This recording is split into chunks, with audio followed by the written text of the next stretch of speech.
tell it what's going on right now in your mind with performance and potential. Let's just start there. Sure. Well, first, thanks for having me. So very excited to be here. And I think you said this is like episode 170, Cole. Is that right? It's something like that. Something Yeah, I like don't know. that. So it's I can't impressive. remember where it's going to come out, but it's around there. Yeah, congrats on doing such a great job with this. Well, there's a couple things there for sure. So, we did some benchmarking years ago. You've probably seen it, but I did it with Rotolo, Chris Rotolo, who was at PepsiCo. You know him from those days too, probably.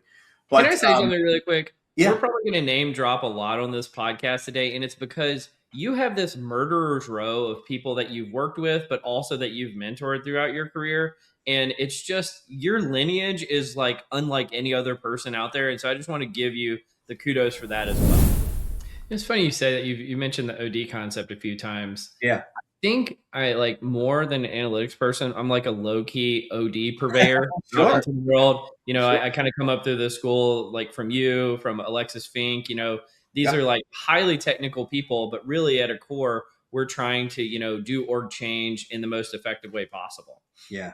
No, Alexis is great. I've known her for a long time. I dare say 20 years, maybe more, maybe even pre-PSYOP, but pre-PepsiCo days, but certainly through PSYOP.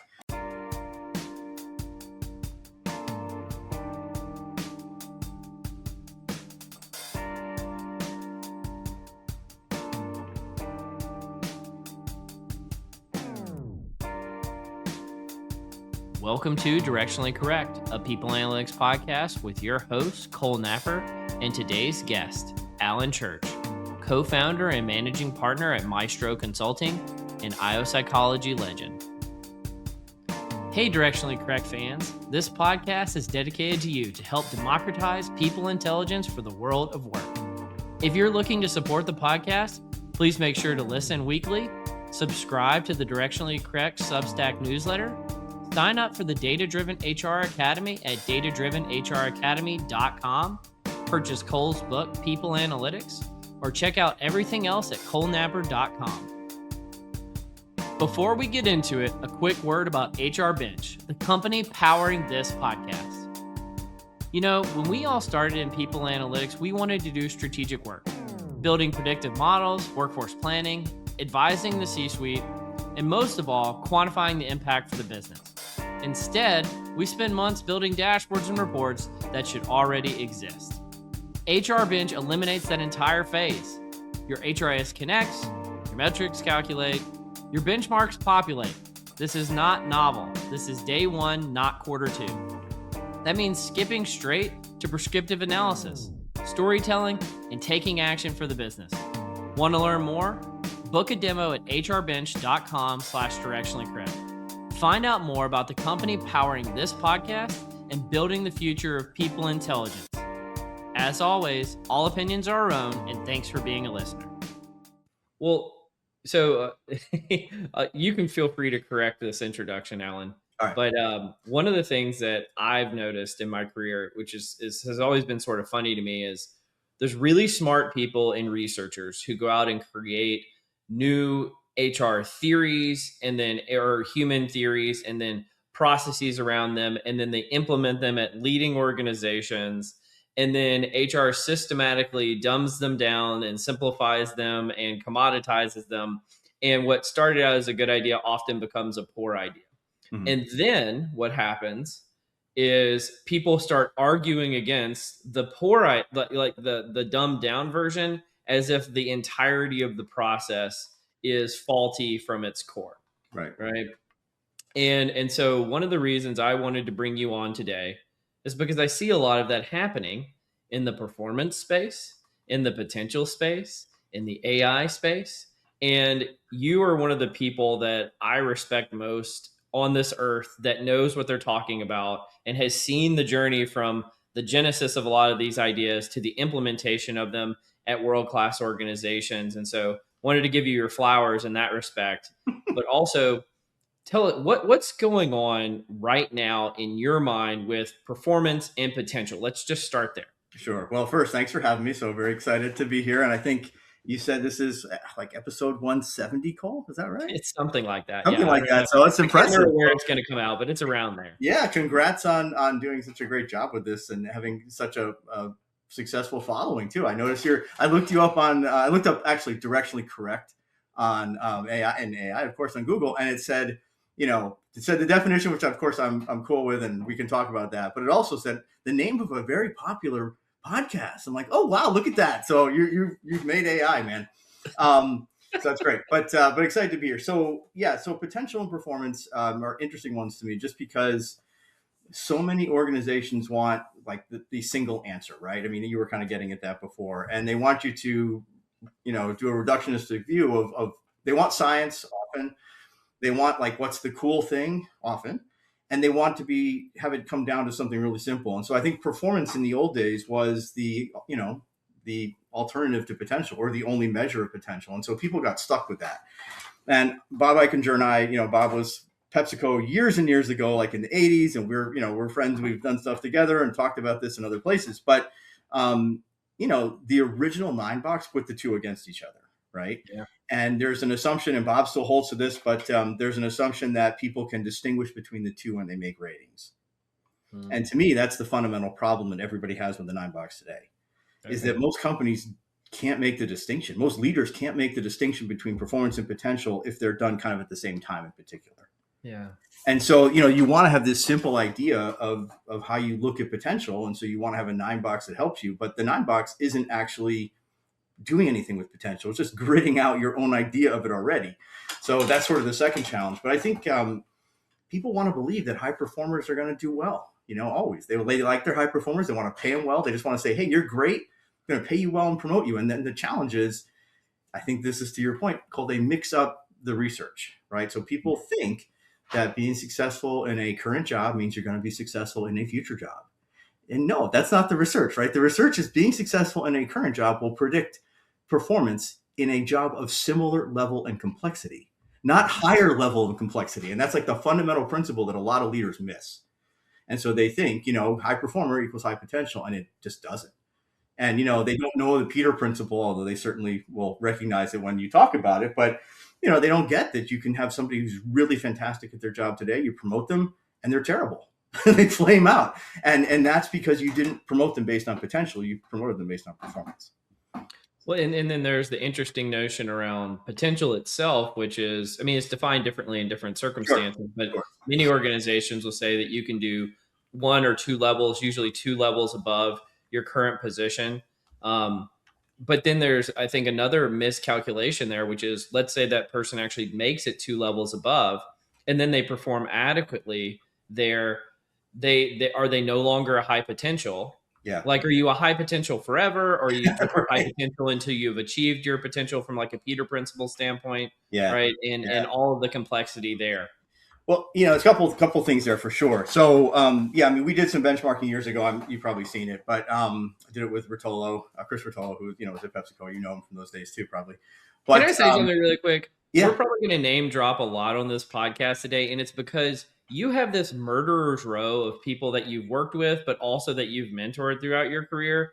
And it's just, your lineage is like unlike any other person out there. And so I just want to give you the kudos for that as well. Well, thank you. I appreciate that. We will name drop because it's, that's our field, right? And it's very connected. But I think, Cole, we did some benchmark a couple of years ago. Actually, we've done a bunch of studies. And one of the things we found, you said it, most companies have a definition of potential that is 2-level jump.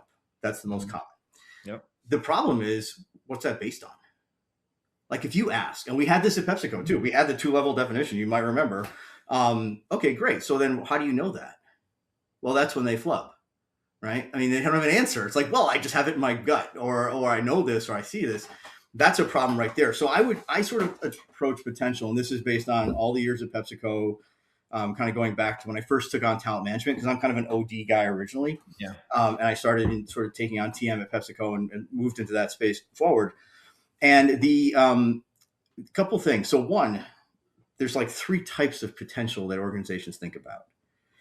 And one is this sort of general potential, and that's everybody has it, right? And that's, that's like the growth mindset potential. And that's the OD version, right? Everybody has potential. Sure. As soon as you talk about differentiation and selecting people, the OD people go, no, you're no. Okay, great. But that's your kids, that's your dog, whatever. Everybody has potential to do something somewhere in life, right? That's great, and that's human potential, and I certainly believe in that. But that's not organization potential. So you think about potential organizations.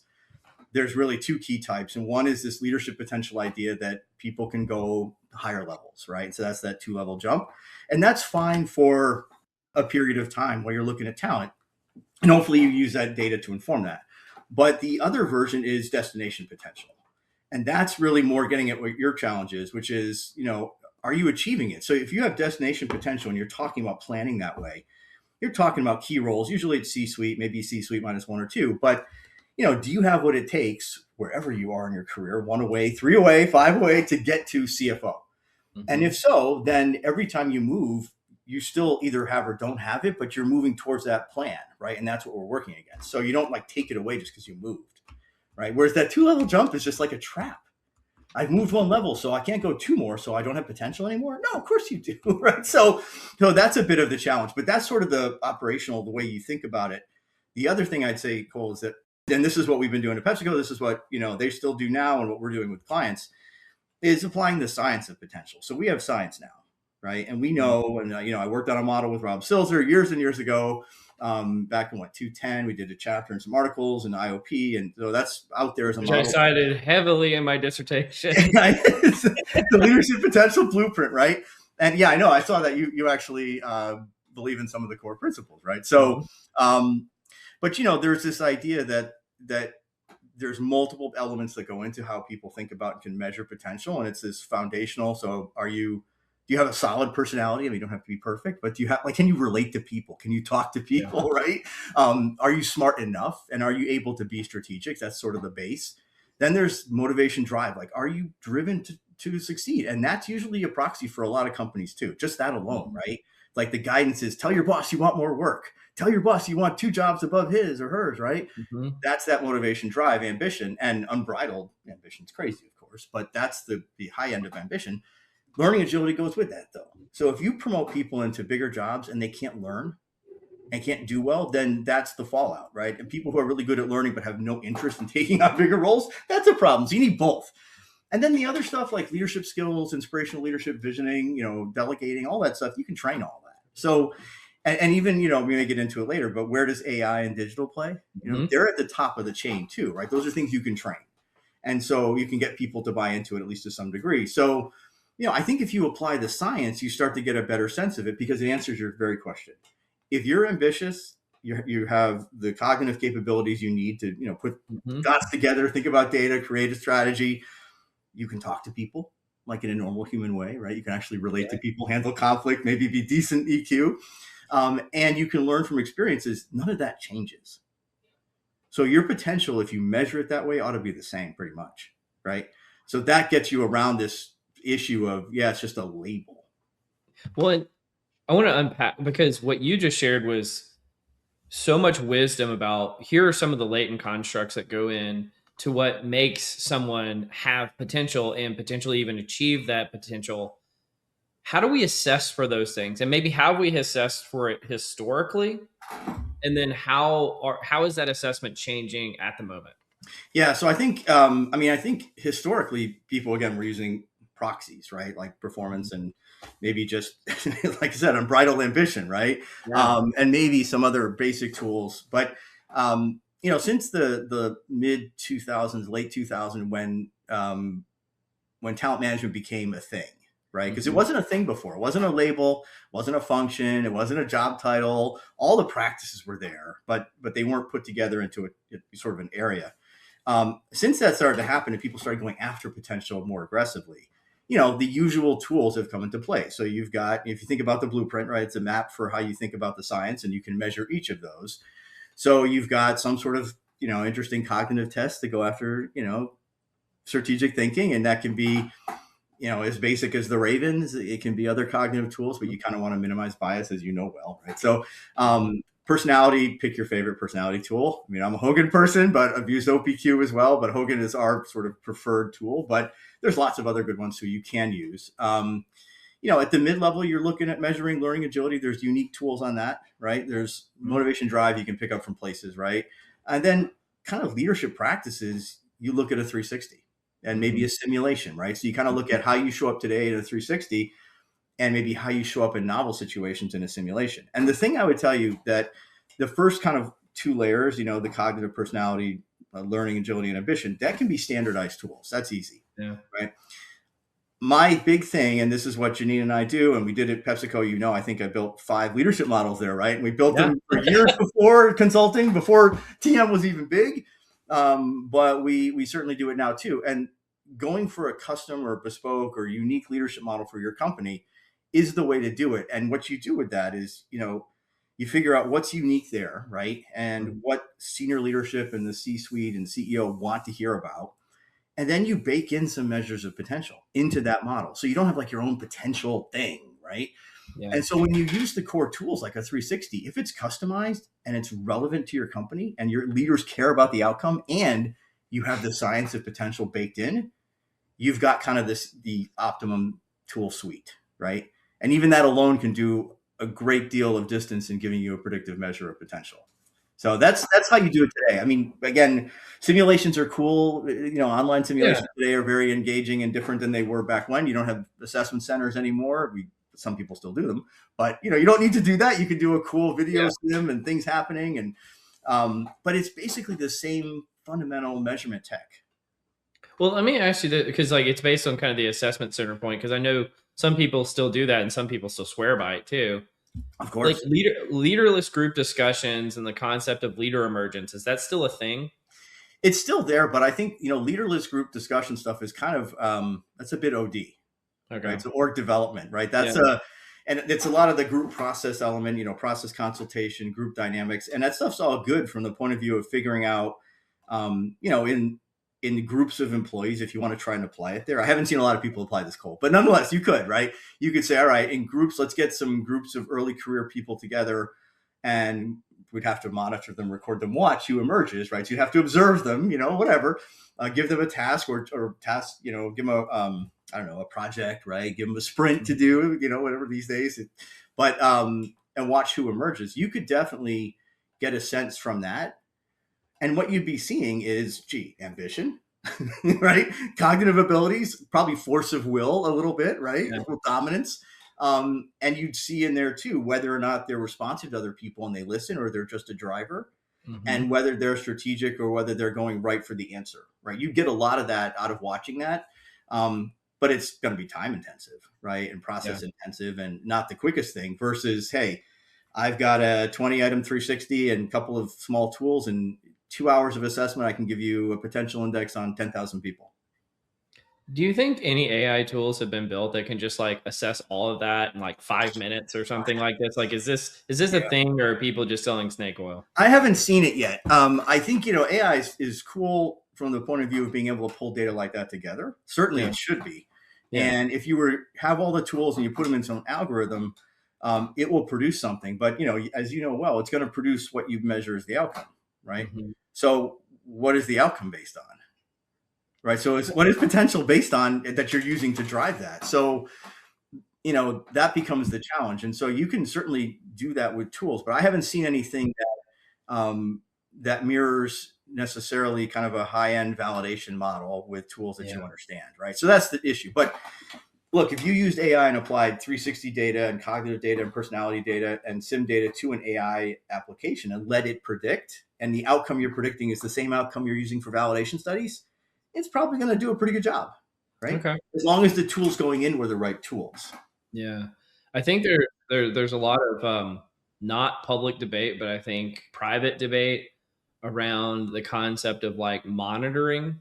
So what if you just videotaped executives all day and then you assessed for all those latent constructs in their day-to-day interactions? You could probably get pretty accurate data after a while, or maybe not even that long of a period of time, but at what cost and at what, sacrifice of trust and that type of thing. And so I think that these are going to be very relevant conversations, maybe not right now, but over the next few years. Yeah, it was funny. I mean, we saw it. I mean, even COVID had the early signs of it, right? Like watching keystrokes and watching putting all the data together of who comes in and how much eye time are on the monitor. So we used to get feedback from the early days of that. on meeting effectiveness, which then was translating to leadership effectiveness in terms of how many people you had in your meetings, as if having more people is better. Yeah. Right. I mean, and that was the assumption under the algorithm that was provided by, Yeah. the application. And so if you had 5 meetings that were one-on-one and 3 that were a group meeting, you were, whatever, very ineffective Yeah. overall. But from a leader manager perspective, and or even some strategic decisions, you don't want a group every time.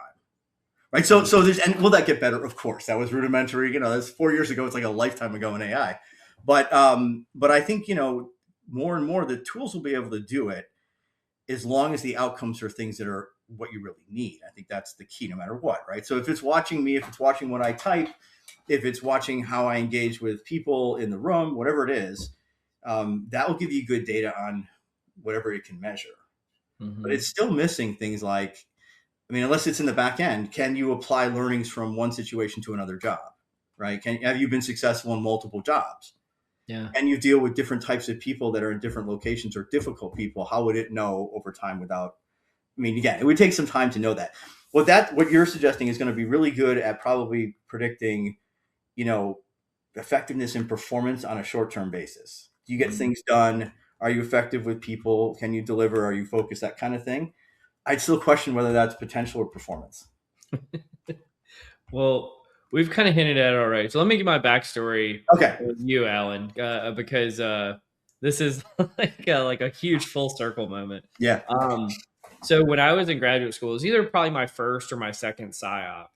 I was going to, because I knew I was going to be writing my dissertation on 360-degree feedback, which, you were just, a titan in that space, and so many other people that I know you've collaborated with over the years as well. And I went to this session, a panel. I didn't know who you were, but I got there a little early. I was sitting in the front row, and there was this, this young man sitting next to me, and he introduced himself to me. He says, and I was like, he's like, "My name's Mike Toller," and I'm like, "I'm Cole Napper." And I'm like, "So what do you do, Mike?" And he's like, "I'm interning for the guy up there." And he points to you, and then you come out, and you're just this firebrand of like a presenter and talking about all these things, and just such a straight shooter on topics where, academics tend to, be very lofty and use a lot of jargon and that type of thing. You're saying, here's what we're doing, here's what works, here doesn't work, a very direct communicator. And I was like, wow, this guy's a force. And then fast forward a little bit, my first job out of graduate school, worked at Frito-Lay as a part of PepsiCo, and actually was sort of in your reporting chain. And so I've always kind of had this like, oh my God, Allan, and you just, Mike has gone off to do great things. You mentioned Chris Rotolo earlier, my longtime friend, Lori Dawson, she's out kind of in your lineage. I don't know. Oh yeah. Lori worked for me. Any of those people. Oh yeah, and you worked with David, right? David Oliver. Yeah, too, David Oliver, Lauren McIntyre, like a bunch of really cool people. That generation of people. So when was that call exactly? What was the timing on that? Was it? This is 15 years ago, something like that. Like, so 210-ish. I can't even remember. Around there. Yeah. But you would probably then have known. You might have known people like Julie Fuller. You might have known people like Erica DeRozier. There's a lot of people. Erica, yeah. Amanda Shull was there. Who's now head of TM at Nike, right? There's been multiple generations there. I was there 21 years. What are you going to expect, right? But there were multiple generations of great IOs coming through on both my team, but also on the, related teams. And so it's been fun to see it. And that's when you called or emailed me and said, "Hey, you want to do this?" I'm like, "Oh yeah, I remember." It's kind of a family in that sense in the field, but it's also a great training ground, a great experience ground for people in IO too. At least it historically has been. Yeah, no, Lori worked with you for a long time, and she's been a long time friend, and she's gone out and done amazing things as well. Yeah, she's at SAP now, I think, right? Yeah, she's doing great stuff. That's awesome. Yeah, absolutely. Well, one of the things that I think would be neat to talk about is, obviously you had such a magnificent career at Pepsi, but you're doing Maestro Consulting now, and you've done some really great work out there. So what are you doing nowadays, and is there anything you can share? Yeah, so basically, once we, and my colleague at Maestro is just Janine, my wife, and longtime colleague, worked together, went to school together, so you know how it goes, right? Small knit family kind of thing. And she was at PepsiCo 20 years too. So I know you guys didn't connect. I think you told me, but she was there. I don't believe Janine and I have ever Yeah, met. she ended up being CHRO of two parts of the business, towards the end of the career. But we retired out of PepsiCo officially, right? So that was nice. Coming back from COVID, we honestly didn't want to do the in corporate house thing anymore. We were sort of done with that, and formed Maestro. And what we do is, very select group of clients. We don't advertise. We're not trying to like build this giant thing, right? We really only want to Yeah, work to with. be clear, I pursued you for this. And you accepted reluctantly. So I Yes. appreciate you doing it. Sure, of course. Well, I appreciate you asking, but we basically work with a handful of clients that are in transformation stages, right? So new CEO, new CHROs, new head of talent. Many of the new CHROs and new heads of talent are people we know. They either worked with us, maybe some for us, or are friends of colleagues that know us from PsyOp and other places. And we go in and we typically take a look at whatever the talent strategy is. Kind of take hard look at that. Is it working? But often, Cole, it's building out a custom leadership model, as I talked about, right? So it's kind of getting the new CEO, CHRO pair engaged in how they want some data now on their people. And it's usually an issue of visibility to their people, or maybe it's refreshing what they did. Now there's a change in strategy or direction, or maybe it's introducing some rigor to the process. And so, we're working with, like I said, it's a handful, but it's a range. It's everything from, a giant technology firm to, more, sort of biotech firms that are just sort of starting to get into the talent management space in a more aggressive way. Another firm that was a family-owned business that went public and is sort of looking at how they get more consistency around leadership and around how they assess talent. So very consistent set of processes, but it's all around giving them a leadership model that matters, that future focus too. That's the other thing. It's not about, how we are successful today. It can include that, but it's like, what do we need to be successful 5 to 10 years from now in terms of leadership? Yeah. And by the way, how do we know who has potential? Well, and to clarify this for people who aren't in this space, like what is a leadership model and what does that entail? Sure. So a leadership model is simply, a set of competencies, right? Or a set of dimensions, or a set of, sometimes it's phrases. It just depends, right? But underneath it, it's the behaviors basically and the practices it takes to be a successful leader in the company, either today or in the future, or both, right? Sometimes it's both. And so, a lot of leadership models, I mean, there's a ton out there that are generic, and certainly they're all fine, at least for the most part, and measure many of the same things. But the difference about having one in a company is you can amplify what's really important. And I'll give you an example. So during our early days at PEP, and maybe you remember the end of this, inclusion was big. It became really big there. It started as diversity. We even started before inclusion was a word, right? It started when I got here, 2-1 with Steve Reineman. But as that became important, we changed the leadership model to make that one of 7 dimensions, right? So it went from being something buried in there, you're inclusive, you respect diversity, to you're an inclusive leader, and that's one of a big number, right? Over time, within Directionally, our second CEO that I worked with, strategy became important, and innovation, and even, environmental sustainability and things like that. So those elements then became elevated in a model because those were important for the future of the business, right? Different leaders have different points of view. So we have one organization we're working with that's a retail business where the application of technology and AI to their space, they don't have any clue. And they're trying to make a transformation. And so what we've done is added that as a dimension to their leadership model. So everybody that gets to view that model, right? Whether it's you're hiring people, maybe you're selecting them against that, or interviewing against the model, or maybe you're training people internally using the model. Here's what leadership matters here. Or you're actually using 360 based on this, or assessing them even more aggressively with SIMs and things we talked about. They're getting feedback on how they do on inspirational leadership and collaboration, and maybe resilience these days, right? That's a popular one. Maybe learning agility, we would certainly drive that in there. And then maybe, AI and digital mindset. Yeah. And they're literally behaviors that the company wants every leader or manager or employee to demonstrate to be successful. So it's communicating things to people, which is like an OD perspective, right? That's what we did for the first 10 years when we built models.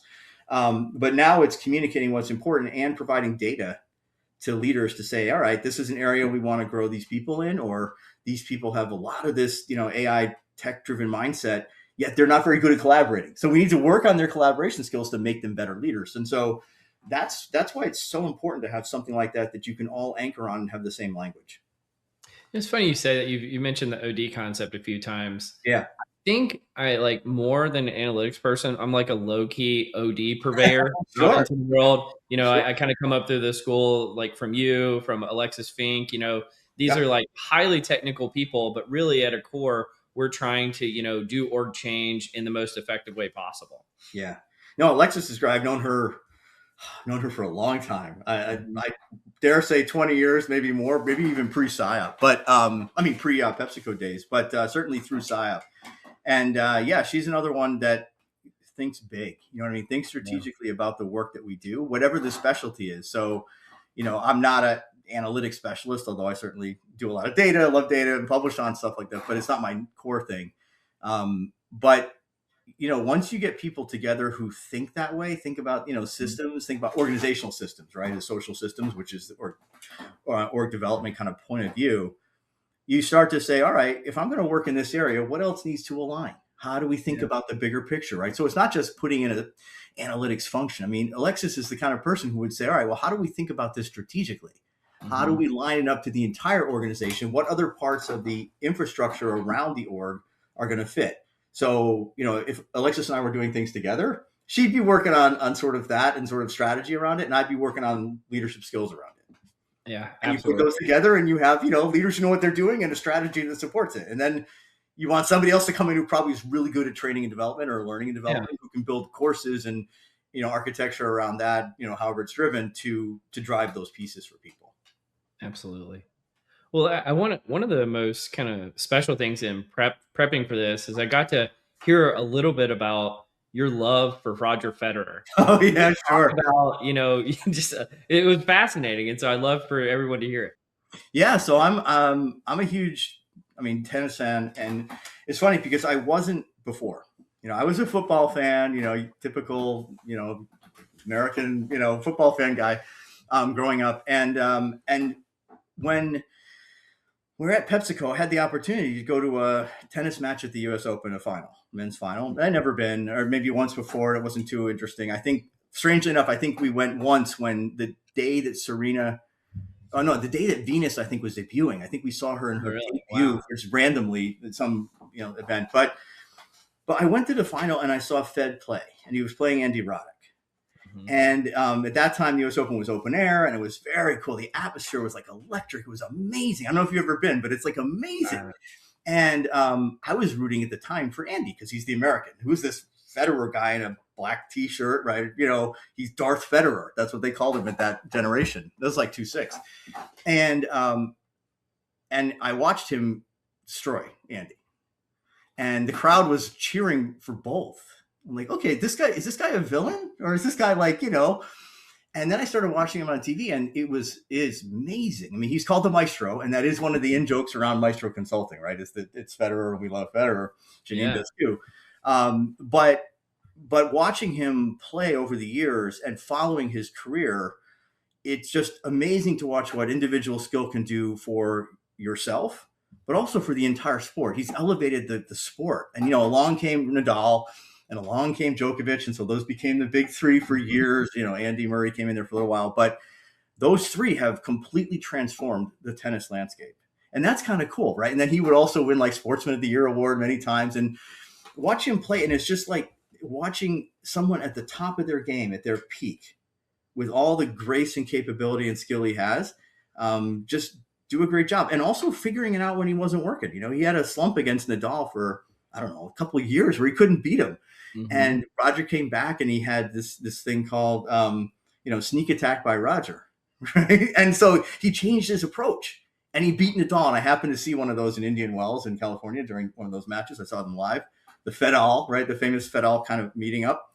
And it was just like, wow, this guy just continues to grow and evolve and change his game, even though he broke all the records at the time. Now, Djokovic has since gone on to break a bunch of his, but and Djokovic is amazing. And not, he's not my guy, but he's amazing too. Yeah. But it's been fantastic watching him. And so we've traveled. I mean, we've seen him at the French Open. We've seen him at Indian Wells in Canada.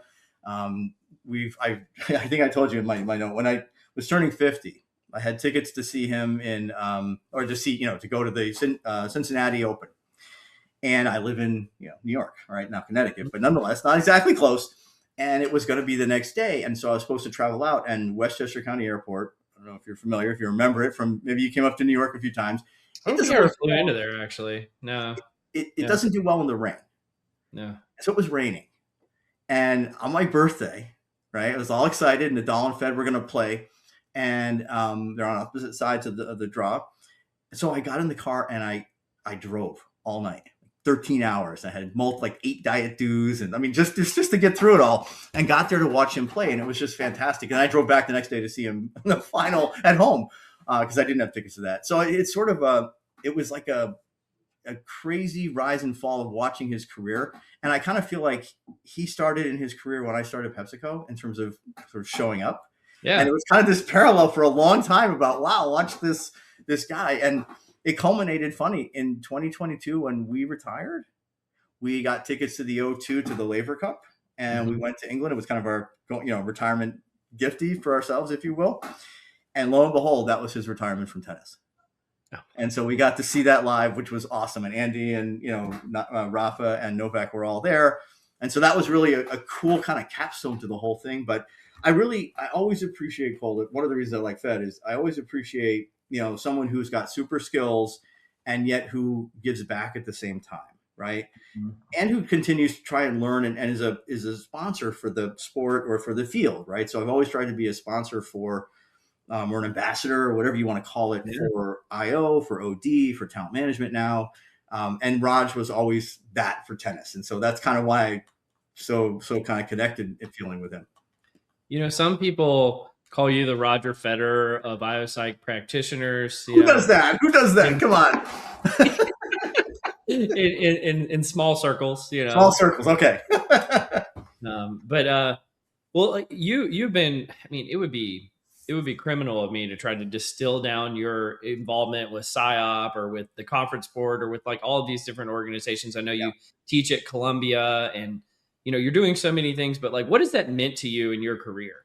Like, how has that inspired you and how has it kept you like, engaged with the field?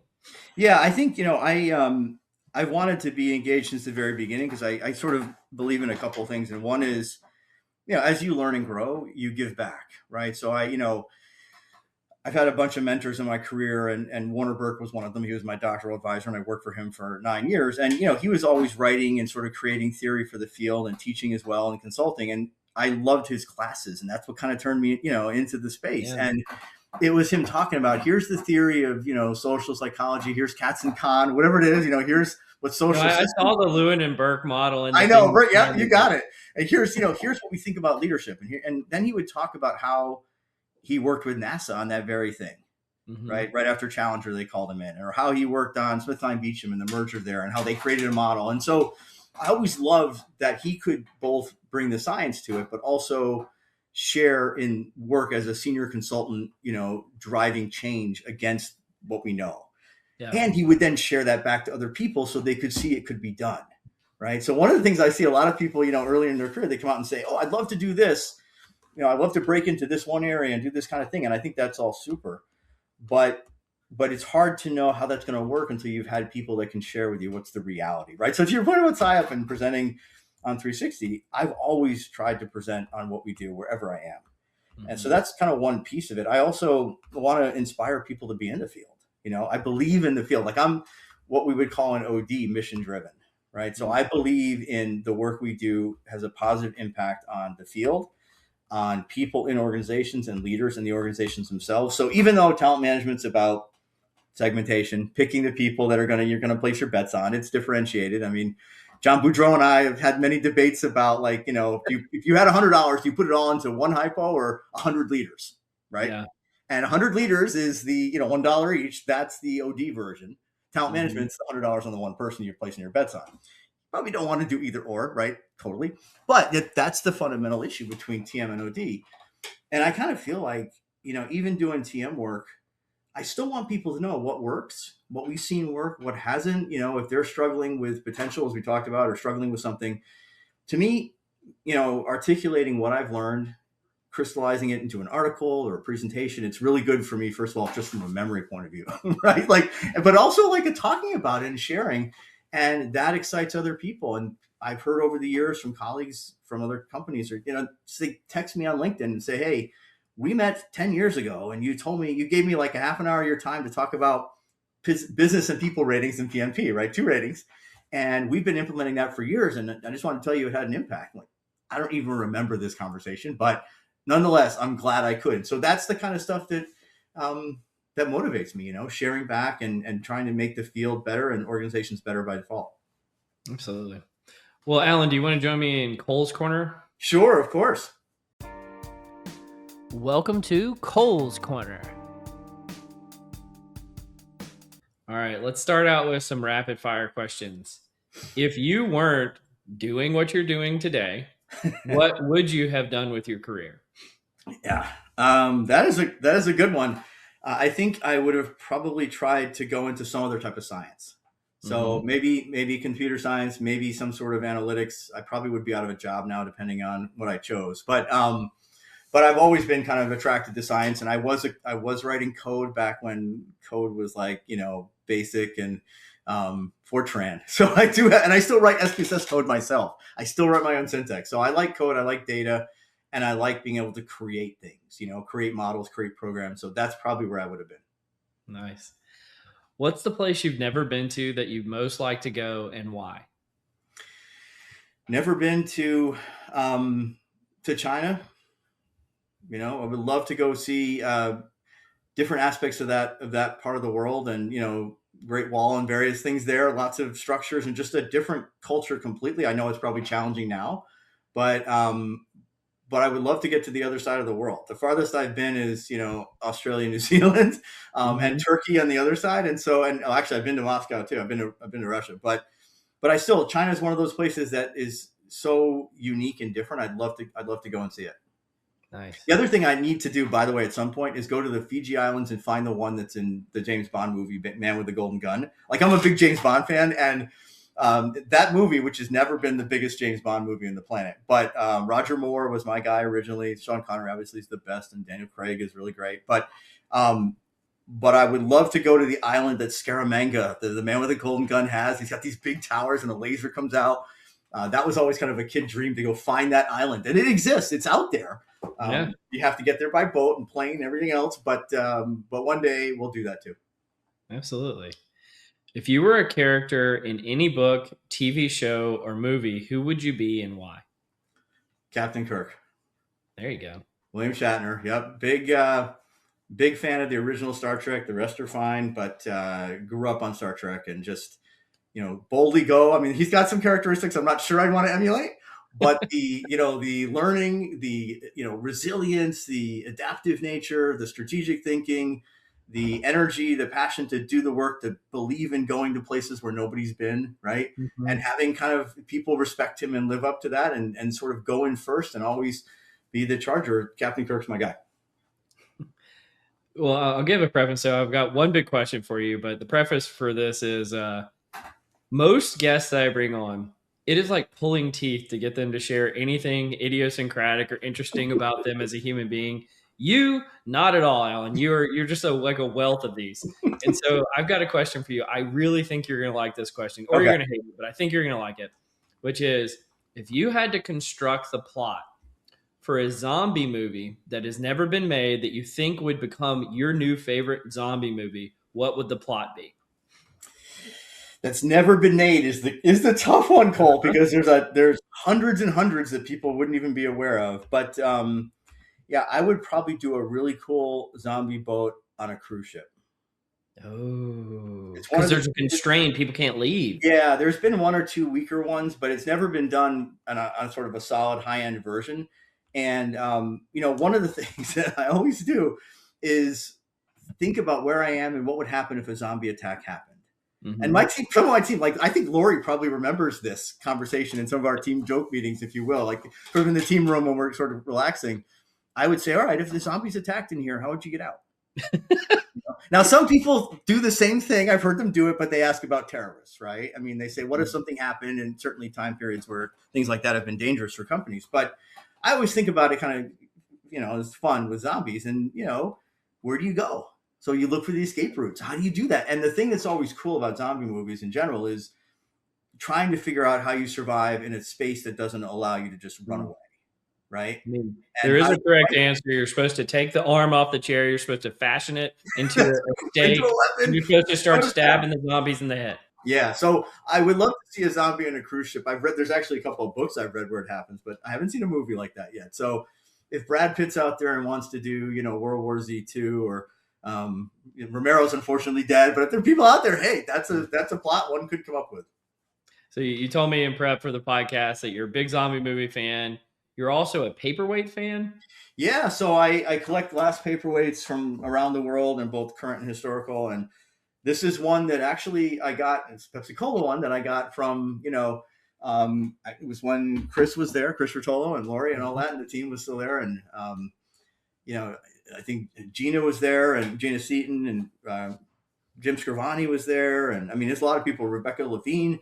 And they got this for me, for a birthday present. So I love the idea of just the miniature world in glass tubes. Or again, it's another one of escapism, right? It's sort of like, I don't know, maybe what would I do if I was inside a glass ball? I don't know, right? But like, how do I escape from that? But it's more, I love the fact that artists back into the 1800s even, and even earlier, but starting in kind of the classic period, have figured out how to create miniature worlds, right? And miniature pieces of glass inside enclosed glass that just tell a story or have a pattern, or it's just cool. It's like some of them are like spirographs. You remember those as a kid? Yeah. Like those inside a weight, or maybe there's characters, or maybe there's storylines or views or vistas or whatever it is. That stuff really fascinates me, that people A, have the skill to do that, and B, it's sort of cool to look at. The other thing I'll tell you, Cole, is that Janine told me if I'm going to collect something, I can't collect cars because I have too many in the yard, right? So I can't do that. So collect paperweights. They're fine. They fit in the shelf, all good. So that's what I've been doing for, I think my first one I got on a trip to SmithKline Beecham. I stopped at Harrods in London at the airport, the Harrods store on the way out, and got a Scottish paperweight in 2001. And it's been like that ever since. So I could go get them in different places. Nice. Well, let's do some What Am I Reading? All right, Sure. I'm going to pull up the first one for you. You'll notice a theme very quickly in these. Yeah.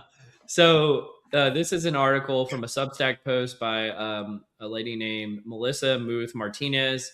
It's called "Who Decided You Weren't High Potential? A Critique of How We Identify and Develop Talent." And so she goes through, kind of lays out the scene for actually why you do need high potentials, some of the logic behind it. And then she talks about some of the measurement problems. She references Dr. Thomas Chamara Permusic's book, Why Do So Many Incompetent Men Become Leaders, and How to Fix It, which has been a very popular book. But really the kind of the meat of the article is where she identifies two problems with how we do high potential programs. The first is that the program lives inside the program itself. It's the quality is typically set up to identify someone as a high potential, so results driven, self-reliant, execution focused, all of those types of things. That there's kind of negative externalities, let's call them, to some of those qualities, and that being one problem. The second problem being a little bit less in your face, which is the damage it does to everyone else that are not identified as high potential. And so I'll pause there and just say, how did you react to this article? And I'm assuming in your career you've never come across these arguments before. So how, as a leader in this space, have you talked about potential within the context that not everybody is one, and sometimes that some of the characteristics of a human to get great results also have some of these negative externalities?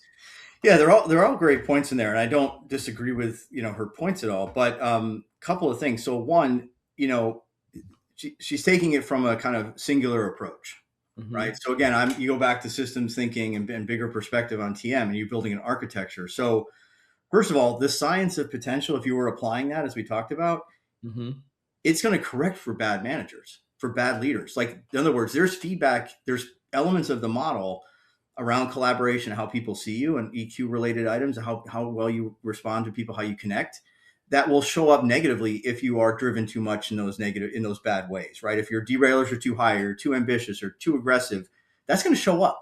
Now, whether a company pays attention to that is a different issue, but it's going to show up in data if you do a good job on the data side, as we talked about.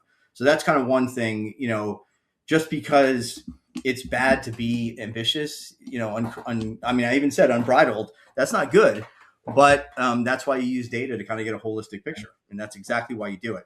The other thing I'd say about that piece is it's really important. And we've written about this, Cole, and I think I've told you it's like the Humpty Dumpty article we call. You can look up Allan Church and Janine Wilkowski Humpty Dumpty and find it. It's our approach to the alternate 9-box. And it really is this idea that, and from everybody I've talked to over the last couple of years, it's resonated. Organizations have something that's called potential in their systems, right? Everybody has their own implicit version, every leader, manager, when you ask them. But whatever it is, it's this thing we would call designated potential. It's what a company has, and you can't ever change that, right? I mean, like they're going to have a designation on you, a label, call it labeled potential, whatever you like. The company is going to have that regardless. Now, they'll change what your label is, but they will have something. You can't say to them, I have the better answer. This doesn't work. They believe what they believe. If they believe you're a hypo, they're going to believe it. Our job is to give them data based in science, based on kind of a holistic perspective of the people that says, here are the people that you love that our data says are great. They do well. They do all the things we want, and people like them. They like working with them. They're collaborative. They're strategic. Great. If you have a lot of those people, develop those people, continue on your plan. That's fine.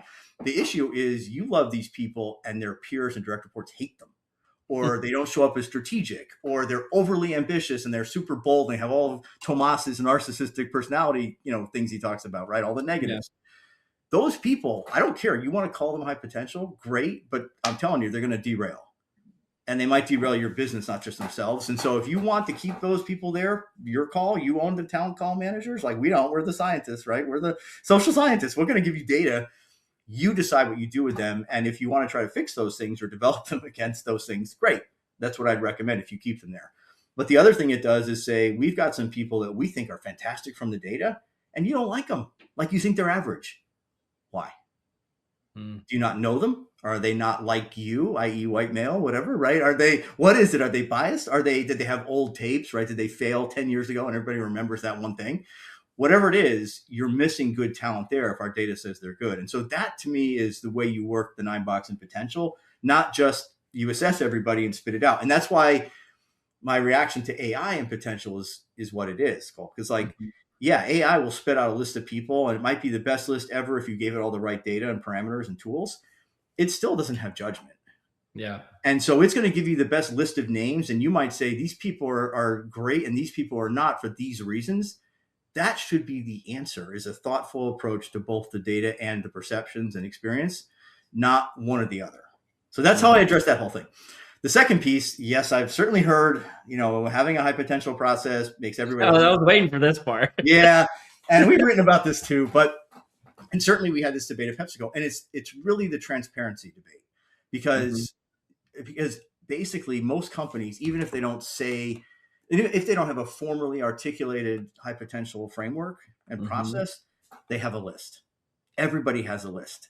I had a colleague who went to Google after he retired from PepsiCo in my first couple of years, went to be head of learning, I think, at Google, right? And before he retired again. And I remember asking him, so, hey, Paul, what's high potential like there? And he said, everybody's a high potential, but there's a list. Right. And so, and I don't know if that's true now. I mean, that was years ago, but everyone I talk to in companies all the time, I mean, whether it's the actual clients or it's other people and colleagues, just in general, their companies have a list. And so the issue, it's like the performance management thing. You can't get rid of it. You can't not do performance management because you still have to differentiate to make choices. If you're going to pick people to promote or to develop and give them extra time with the CEO and whatever it's going to be, you have to choose. So you're going to have a list and you're going to make decisions on that list, and you are going to have people see that, and that's it. So the question you really have is how transparent do you want to be with that, and how rigorous do you want to be with the process behind it? Yeah. That's the sort of answer there. But what I will say is, 85% of the people are not hypos, right? 85% of the company are not. And you do have to have, back to my OD point, and this is where I disagree with Boudreaux, right? This is the $100 debate. I would tell you maybe it's $50 for the, everybody, and so everybody gets 50 cents in the 100, right? Or whatever it is. And maybe it's $50 for the handful of 5 people you really want, whatever it is. You need both. You need talent management for the few, I call it, right?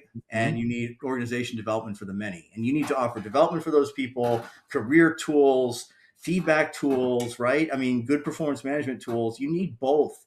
And I think that helps ameliorate the issue between they only have and they have nots in terms of companies, right? If you've got really robust development tools and feedback, then the only difference on being a high potential is you get moved around more.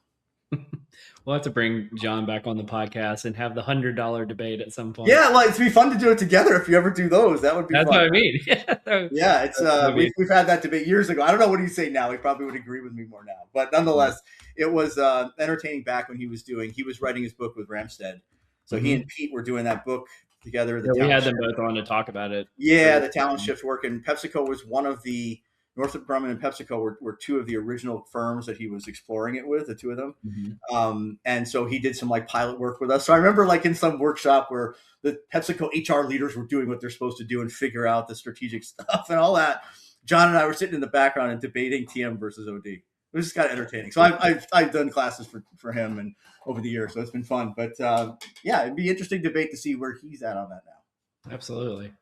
Well, let me hit you with the next article. Sure. I don't want to cover all of it, but there's one particular point I want to get your perspective on. So this is a recent personnel psychology article called A Meta-Analysis of the Antecedents of High-Performance Work System Use, the Role of Firms, Strategic and Institutional Environmental Forces by Dishi Hugh and some other authors. And what they talk about going back to kind of Mark Huselid's high performance work systems that we've had him on the podcast to talk about it before. Like what are the antecedents that cause organizations to adopt some of these systems to create kind of the Wright and McMahon's model of strategic HRM for the firms?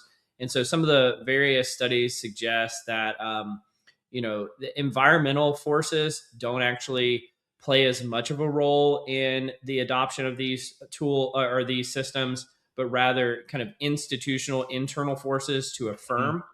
And so I want to just pause there because that's really where I wanted to pick this up with you, which is it seems like you've used the word talent management a few times. And I think that is kind of what you might call the successor to what they call high performance work systems at many organizations. It just kind of came under a new name. And I find that there's a little bit of homogeneity at many firms for talent management practices, especially top firms in the country, for how those are adopted. And it's sort of agnostic to environmental circumstances. And we're in an environment where the environmental circumstances are changing rapidly. And the question I have for you is, do you think that is wise, or do you think we should be doing more experimentation with high performance work systems or talent management to incorporate this dynamism? Because basically this meta-analysis found that firms aren't doing that and probably shouldn't be doing that. But I wanted to get your perspective on it in particular. Yeah. So I think, first, if you go back to the Berth-Littman model, which, I'm like trained in for 10 years of consulting originally and all that, the number one factor in the model is environment, external environment. And Warner believed firmly, and that was all I do too as well, obviously at this point, that the external environment serves as a catalyst for change and for everything else you do in the organization. So you have to take it into context. And, that's just a reality. And companies that put practice in place, even if they're best practices, with no attention to what's going on, whether it's internal or external call. It could be against your strategy, mission, vision too, right? Or how your leaders behave. It's just going to be a process that maybe doesn't work too well and doesn't meet the needs. So that's sort of one thought out of the gate. I think environment's always important. Now that said, you said the sort of magic thing, environment's changing rapidly, right? Well, 1980s, Peter Vail talked about the environment changing rapidly and he called it whitewater, right? So if you go back, OD people will tell you, and one of the sort of jokes that we all have in OD is that the opening article is companies are facing increasingly rapid change from their environment. You could have said that in 1980. You could say it today. So it's hard for me to argue that I think it's more true today, just to be fair. More true, maybe. Different factors, maybe, right? Different types of factors. I don't know how much more aggressive the change is. Maybe it's faster. Maybe Yeah. it's more technology driven. Maybe it's more global. Sure. Maybe more, all that. But I think that's just a reality of organizational life. Nothing exists in a vacuum. So that's sort of pay attention to it, yes. But I'm not so worried about it being worse. What I would say, though, is this goes back to what you and I talked about earlier. I don't think the practices themselves are really bad. They work, right? We know most of these things work. They've been kind of, you and I were joking about this. What's the same? 360 and, surveys for that matter, and performance management at some level, and identifying talent, however you want to do it, and developing people through 70-20-10, right? Experiences and mentoring and training. That stuff works. I mean, it's sort of part of the science of the field. And I don't think you need to change that. What I will say, though, it's the idea of the future capabilities. So if you're going to start working with people to make them high performance, like, it's not just going to be what makes you successful today. You need to be thinking about how much they're focused on other factors. And one of the best predictive items, if you will, that we use in 360, and it's with all clients, and it was at PepsiCo too, is this idea of how much you scan the external environment and bring in outside trends, issues, insights into your strategic thinking. Yeah. That is one of the best predictors of potential out there for senior leaders. And it's kind of learning agility at some level, right? At some level, it's even motivation drive because you're actively looking. And a lot of the leaders that we give feedback to, that's an outage, and they're not seen as strategic because they never talk about anything except what's in front of them. And I will say, a lot of the leaders I gave feedback to at PepsiCo over the years, that was one of the key differentiators too. The people that would go through like the drivers at PepsiCo, which was a key to their culture, as you well remember, the issue was they would drive through any wall. Our people will go through a brick wall. Yeah, it might be the wrong brick wall, right? How do you know it's the right brick wall? How do you know it's even a wall? And that's where this extra layer of the ability to take some percentage of your brain and think bigger, think outside, think creatively, figure out what's going on, look ahead, spot trends, bring that into your strategy. That's, I think, how you should be doing it. And it's okay to say, we're going to do feedback the same way. That's okay. But are you getting feedback on the fact that you do that? Right. That's sort of how I'd play that together. Yeah, that makes a lot of sense. Well, let me hit you with the last one pretty quickly. Sure. I suspect you guys are friends, but I don't know this for a fact. So the last one is called The Performance Problem by Allan Colquitt. Oh, no, Allan very well over the years. Yep. Probably known him 20, 25, maybe 30 years. Yep. Allan, friend of the podcast. A lot of the people who we've mentioned today have been on the podcast before. It might need to bring Allan back on and his co-author because they just released a book. Yeah, I saw that. This article is talking about. Yep. But essentially, what this article discusses is, this common belief. Well, performance management system, we all know it has warts. It's not really working. But he introduces that there's this concept called the wicked problem. And a wicked problem isn't like a typical problem. It's complex, interconnected, resistant to tactical fixes.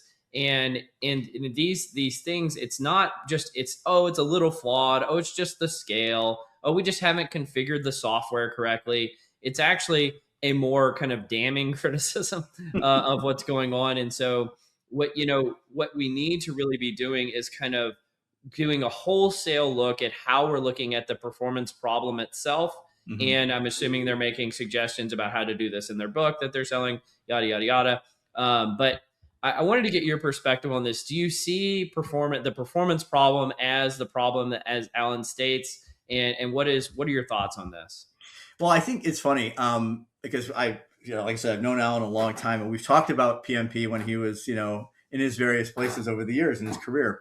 And I've led PMP at PepsiCo and multiple redesigns too during my time. Honestly, nobody likes performance management.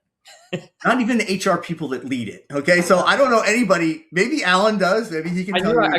I had to jump in here. I knew this guy who's like starting a performance management firm the other day, and I was like, why? Why would you do this?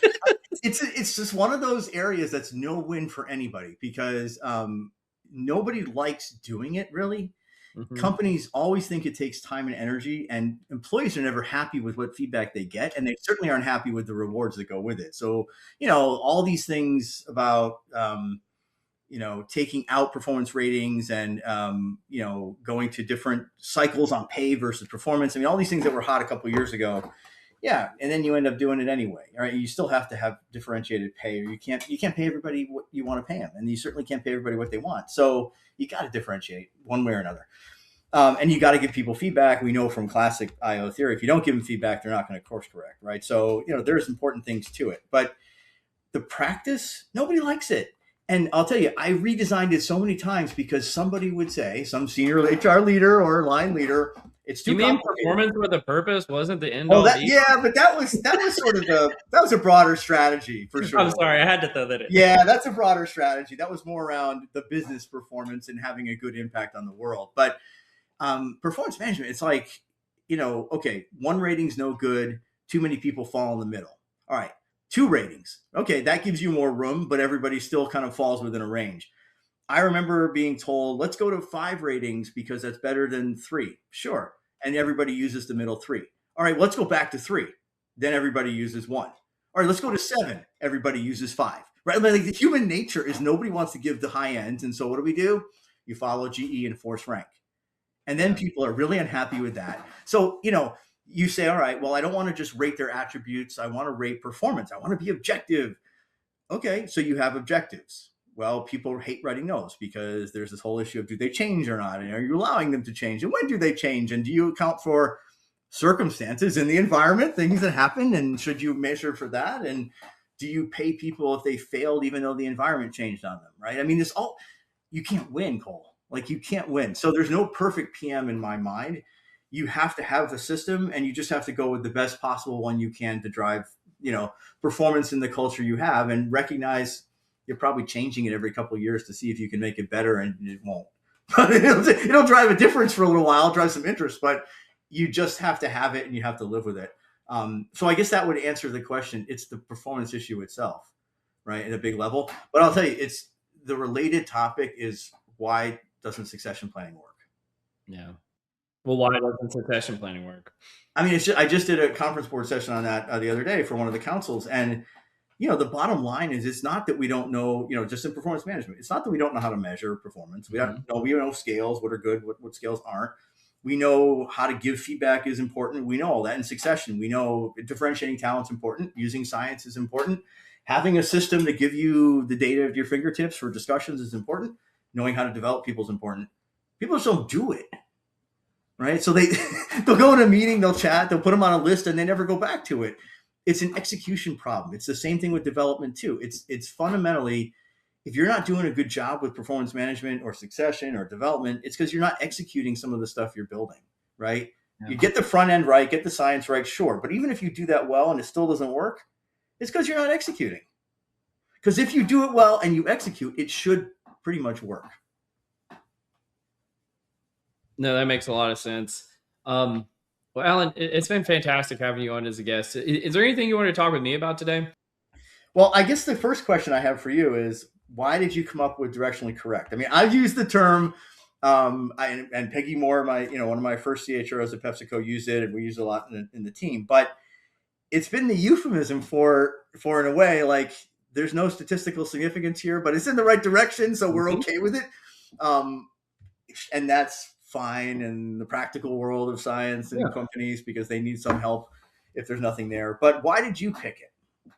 Well, first of all, and so when we started, it was me and Scott Hines, who was my co-host at the time, and we always it was kind of like a multi-level joke of sorts. Okay. So the first, like the surface level is, a lot of kind of like what you guys were saying, a lot of stuff you put out into the world, we talked about Lauren McIntyre, my old boss. She always used to talk, there's A work and then there's C work. And sometimes you have to put out C work just to get the job done. Sure. And C work is usually directionally correct. Got it. Okay. So it's a joke at that level. But then there's kind of a more like darker humor side of this, which is like, think about things like we've been talking about today, like the criterion problem. Yeah.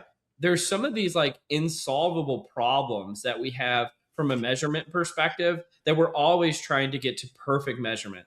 And we always know that there's a true score plus the error equals kind of like classical test theory, right? Yep. It's the real score.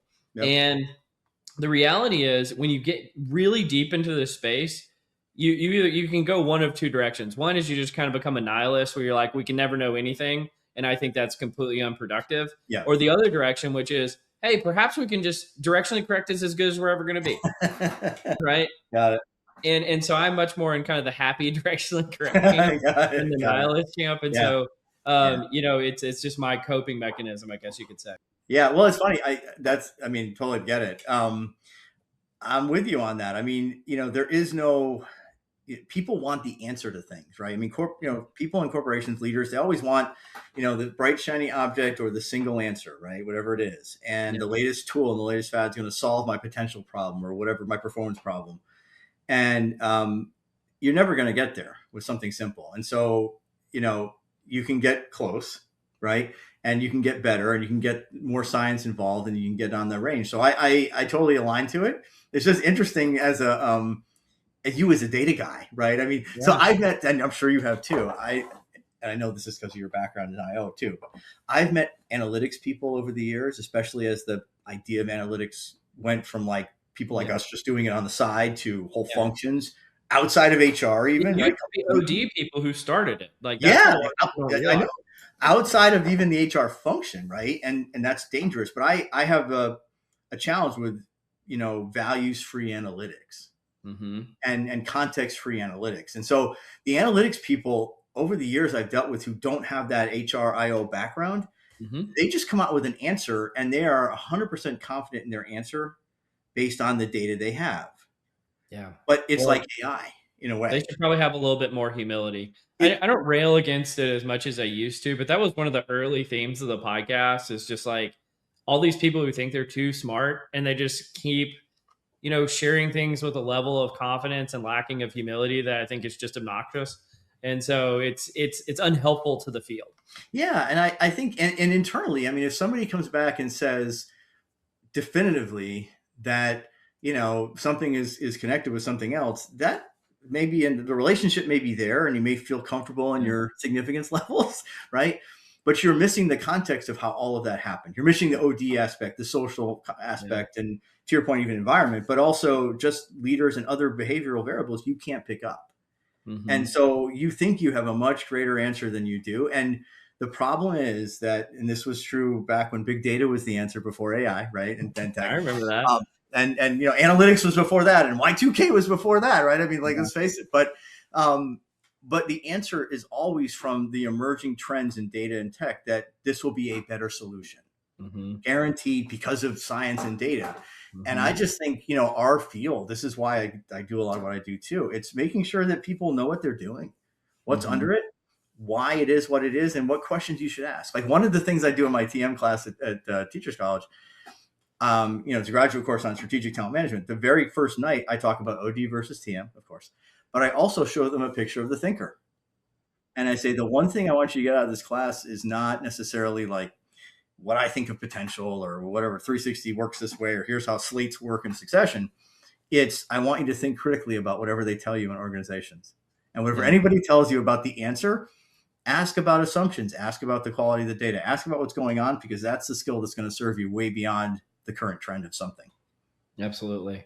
Yeah. One of the things I think about is like, you got to know both sides of an argument. Right. And so I subscribe to the notion by the philosopher John Stuart Mill, which is, he who only knows his side of the argument knows little of that. And I think it's just kind of a good dictum to live your life by in terms of this. But Allan, you've been a fantastic guest today. This has been a long time coming. I really appreciate you joining. If people want to learn more about you or your organization, where can they reach out? I think the simplest thing is to do it on LinkedIn, honestly, and ping me there or email me directly. I mean, it's not hard. It's Allan Church at maestroconsultingfirm.com. It's easy enough, but I'm all over LinkedIn and other places like this. So anybody who wants to find me, sadly, can probably find me pretty easily. Absolutely. Well, you've been listening to Directionally Correct, a People Analytics podcast with your host, Cole Napper, and today's guest, Allan Church. Thanks for joining me, Allan. Thanks for having me, Cole.